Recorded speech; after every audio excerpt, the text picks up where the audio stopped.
भाई समाधि में से निकला है, कोई गंगा में से निकल कर आया हो तो कहें पवित्र होकर आया है। दूसरे कहते हैं छू लें क्या आपको, आप गंगा नहा के आए हो। कुछ लोग तो ऐसा भी कहते हैं तीर्थ करके आए हो, आपको छू लें क्या, आपको छूने भर से तीर्थ का फल मिल जाएगा, क्योंकि आप तीर्थ करके आए। कभी कभी किसी के दर्शन करके, स्पर्श करके कहीं जाकर व्यक्ति पवित्र हो जाता है। तीर्थ करके लौटा है व्यक्ति पवित्र हुआ है, यज्ञ धूम्र से लौटा है व्यक्ति पवित्र है, यज्ञ स्थल से लौटा है, मंदिर से लौटा है व्यक्ति पवित्र है। और हाँ, दान करके लौटा है व्यक्ति पवित्र है। दान देने से हाथ और मन बुद्धि पवित्र होते हैं। पूतात्मा, पवित्र आत्माओं को पूतात्मा कहते हैं। इसलिए भगवान वहां पवित्रता विकीरित करके चले गए। और ये पूत नहीं है, ये पवित्र नहीं है, पूतना हिंसा का विचार लेकर आई है, बालक के मारण का विचार लेकर आई है। ये विचार के मैं विष देकर इस बालक की हत्या कर दूंगी। ऐसे छद्म में कुछ बड़ी सी दिख रही है, विचित्र दिख रही है, विलक्षण दिख रही है, बड़ा कौतुक दिख रहा है, कुछ ऐसा लग रहा है अचरज सा, सब उसकी सेवा में लग गए। देखो मथुरा से चलकर आइए लाला के दर्शन करने के लिए, वहां तो झुंड का झुंड रोज आता है कान्हा के दर्शन करने के लिए। सांवरे से मिलने कौन नहीं आना चाहता, बहाने से सारी गोपियां वहीं तो रहती हैं।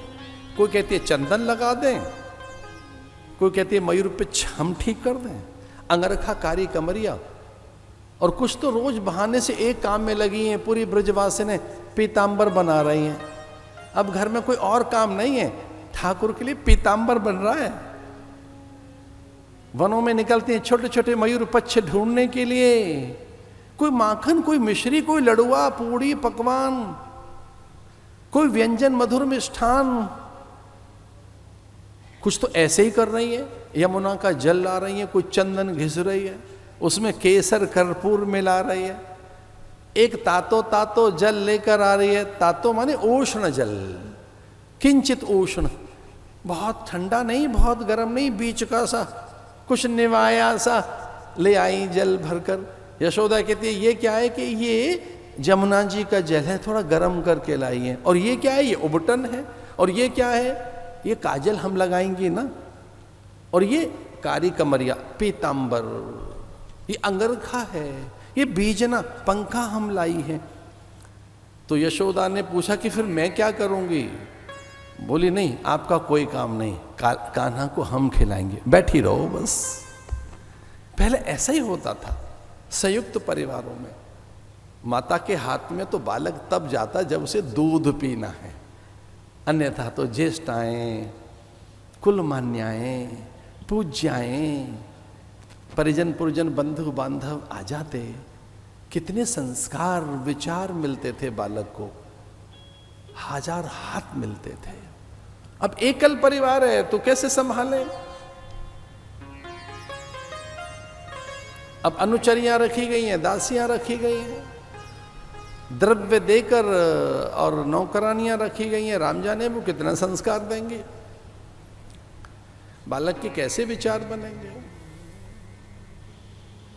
इतनी भीड़, कोई चंदन, उबटन, कोई मिष्ठान, कोई गोरस, कोई ताजा माखन, उसी भीड़ में ये चली आई पूतना। पर भिन्न दिखती है, अलग दिखती है वो, चूंकि हिंसा का विचार है, लक्ष्य पर दृष्टि है। भगवान ने आंखें मूंद ली, भगवान ने नेत्र बंद कर लिए। ऋषियों को अच्छा नहीं लगा। अंतर से अंतर संवाद किए ब्रह्म ज्ञानियों ने और कहा नारायण से कि आंखें क्यों मूंद ली आपने। भगवान ने कहा बड़ी हे निंदनीय है, ऐसे ही काम लेकर आई है, हिंसक है, मारक है, दाहक है, निशाचरी है, क्या देखना है इनको। शकुन विज्ञान ये कहता है दुष्टों को देखो मत, उनका विचार ही मत करो, उनका नाम ही मत लो, दुष्ट की चर्चा नहीं करनी चाहिए, उनका स्मरण न करो, दुख आता है। भगवान ने कहा क्या देखें इसे। लेकिन कुछ ब्रह्मज्ञानियों ने कहा कि जब आप ही इसे त्याग देंगे तो इसे, इसका कल्याण कौन करेगा। सन्मुख होए जीव मोहि जब ही, जन्म कोटि अघ नासई तब ही, आप तो पतित पावन है। हरि हरि हरति पापानी। जानते हो हरि शब्द क्या है? हरि का अर्थ क्या है? जो हरण करे पाप का, ताप का, संताप का, दुख का, मोह का, क्लेश का, अविद्या का। हरे हरति पापानि। हरि उसे कहते हैं जो हरण करता है पाप का। इसे भगवान ने आंखें खोल ली कि भाई बात तो ठीक कहते हैं ऋषि मुनि, मैं इसकी क्यों अवज्ञा करूं, उपेक्षा करूं, ये मेरे लिए तिरस्कृता नहीं होनी चाहिए। लेकिन संतों ने कहा फिर आंख क्यों मूंदी थी, आंख क्यों बंद कर ली? तो भगवान ने कहा मैंने तो आंखें इसलिए बंद की कि ये विष पान करना तो महादेव का काम है, महादेव को बुला लेते, उनकी प्रतिज्ञा है। अब उनकी प्रतिज्ञा हम तो नहीं भंग करना चाहते, उनके व्रत को हम तो नहीं तोड़ना चाहते, क्योंकि उन्होंने शपथ ली है कि जब भी देवताओं के जीवन में विष आएगा उसका निराकरण मैं महादेव करूंगा। तो हम तो आंखें बंद करके उनका ध्यान कर रहे थे, और ये सच भी है। भगवान नारायण ने आंखें बंद करके महादेव का आह्वान किया कि लो ये आ गया विष। इसलिए ऐसा भी महापुरुषों ने कहा है, गाढ़म कराभ्याम प्रपीड़यत।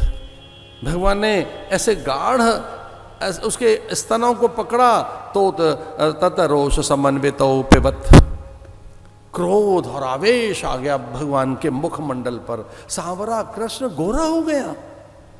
बड़े चकित हैं लोग, अरे गुस्से में तो आदमी लाल पीला होता है, ये सुंदर और गोरा हो गया। अच्छा, गुस्सा करने वाला आदमी सुंदर दिखता है क्या? क्रोध में तत रोष समन्वितो पिबत। बहुत ही क्रोध में जब भगवान आए तो बहुत गोरे से दिख रहे हैं, सुंदर, शांत, सहज। तो एक इसका अर्थ ये लगाया कि भगवान ने तो केवल उसके स्तन का स्पर्श भर किया वासनाओं को छीनने के लिए, विषपान तो महादेव करने लगे। महादेव, इसे मुखमंडल पर महादेव की आकृति आ गई। हमारा जैसा इष्ट होता है वैसी प्रकृति, वैसा स्वभाव, वैसा गुण हमारा बनने लगता है। क्योंकि हम आनंद भैरव के उपासक हैं, हमने कभी कभी अपने महात्माओं में भैरव जैसा अनुभव भी किया है, काल भैरव जैसा, उन्मत्त भैरव। ये ज्वालाजी में है उन्मत्त भैरव।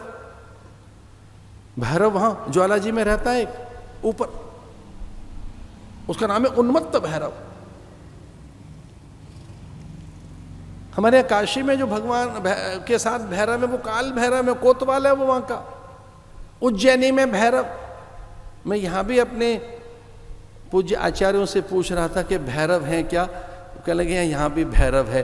बिना भैरव के विपत्ति का हरण कौन करेगा? भैरवाकृति, आनंदाकृति। लेकिन धन्य है भगवान। आप बद्रिकाश्रम में जाएंगे, आंख मूंद रखी है। जगन्नाथ में जाओगे, आंखें कभी नहीं मूंदते, हर पल आंखें खुली हैं। श्रीनाथ जी में जाओगे, आधी आंखें खुली, आधी बंद है। पूछा देवताओं ने कि ये क्या कर रखा है, आधी आंखें क्यों खोल रखी हैं? भगवान ने कहा भाई मैं जीव के केवल गुण ही देखता हूं, दोष नहीं देखता, इसलिए आंखें आधी बंद है।